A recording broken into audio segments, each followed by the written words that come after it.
About the reaction. Let's get more, though, into the nitty-gritty of exactly what the deal says. Andrew Hilliar joins us now from our International Affairs desk. So take us through what's actually in this deal, then. Take us also through what's been left out. That's right. Well, in the first phase of the deal, what we should see is the release of the 20 living hostages in Gaza by Hamas, all at the same time. And we'll see also the release of hundreds of Palestinian prisoners. The exact number still yet to be determined. It could be up to 2,000 prisoners to be released by Israel. Reports those exchanges would take place within 72 hours of the Israeli government officially signing off on this deal. That should happen later today. Donald Trump even said in an interview it could take place on Monday. We don't know exactly when it will take place. We're also expecting to see the withdrawal of Israeli forces, but we don't know exactly where. And that brings us to the next point, which is that it's just as important at this stage, Stuart, to focus on what hasn't actually been cleared up. And the first point, and perhaps the most important point, is whether or not Hamas will disarm and disband, because this has been a major sticking point throughout the negotiations. Israel has vowed to annihilate Hamas, and Hamas has so far refused to even discuss dropping its arms. So that has yet to be determined.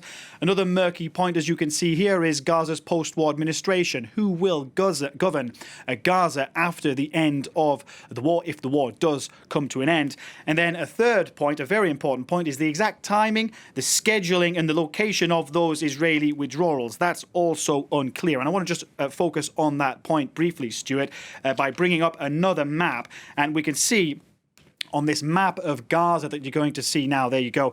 This was part of Trump's 20-point peace plan, and it shows the phased, scheduled withdrawal of the IDF. Now, Netanyahu reportedly obtained concessions on this withdrawal plan. You can see there's that initial blue line there, which is the IDF current line of control. Then the IDF is supposed to withdraw to the yellow line when hostages are released. And then there's this red line, which is supposedly where the IDF will stay until this international stabilization force, which was part of Trump's peace plan, is in place. However, we don't know how long that is going to take. It could take months, could even take years. And the whole point here, Stuart, is that these are all crucial details, and they are details that could very well lead to the collapse of the deal if they are not resolved. So that's the first phase. What about beyond that even? What's the second phase? Well, for a start, even before we get to that, the Israeli government will still need to approve the deal. That's supposed to happen later today. Benjamin Netanyahu has convened his security cabinet. They should vote on this deal later on. Also, in about an hour, the deal should be formally signed in Egypt as well. Of course, that's where talks have been taking place all week. We may even see Donald Trump arriving in the region over the weekend. Now, as regards this second phase, that's the whole point here. We're trying to go from the first phase to the second phase. Well, what's very interesting is that Benjamin Netanyahu's statement did not actually talk at any point about an end to the war. He talked about the release of hostages. If you compare that to statements by Hamas, well, Hamas talked about withdrawal of Israeli forces and an end to the war. So they are very clear, and along with the Qatari mediators, that this deal is going to we'll see an end to the war in Gaza. The point here, Stuart, is that this is one of the world's most intractable geopolitical crises. It has eluded negotiators for 2 years. And the problem has always been threading that needle between creating the conditions for a ceasefire, which is what we're seeing here, and then, getting to a permanent end to the war. That's where things broke down last time at the beginning of the year.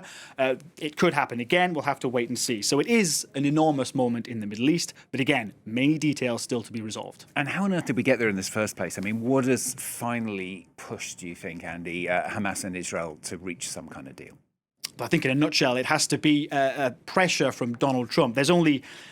most people would agree there's only one man really who has the clout and the leverage on Benjamin Netanyahu, his friend and ally, to convince him to bring an end to this war. Remember, Stuart, Donald Trump presented that 20-point peace plan to the world media after inviting Netanyahu to the White House at the end of September. And one of the things that may have pushed Donald Trump into ramping up the pressure on Benjamin Netanyahu has perhaps been the embarrassment that those Israeli strikes on Hamas officials in Qatar caused the US president. Remember when, of course, Israel tried to assassinate Hamas mediators in Qatar.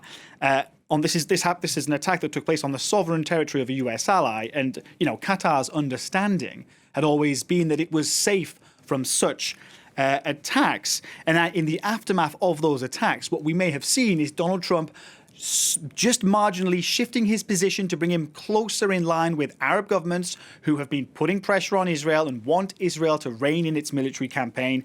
There is, I will briefly mention, in Israeli society too, this growing clamoring for the war to end. You have hundreds of thousands of IDF reservists who want to go back to normal life as well. But I think, the real game changer here can only have been Donald Trump. Andy, thanks very much. Andrew Hilliar from our International Affairs Desk.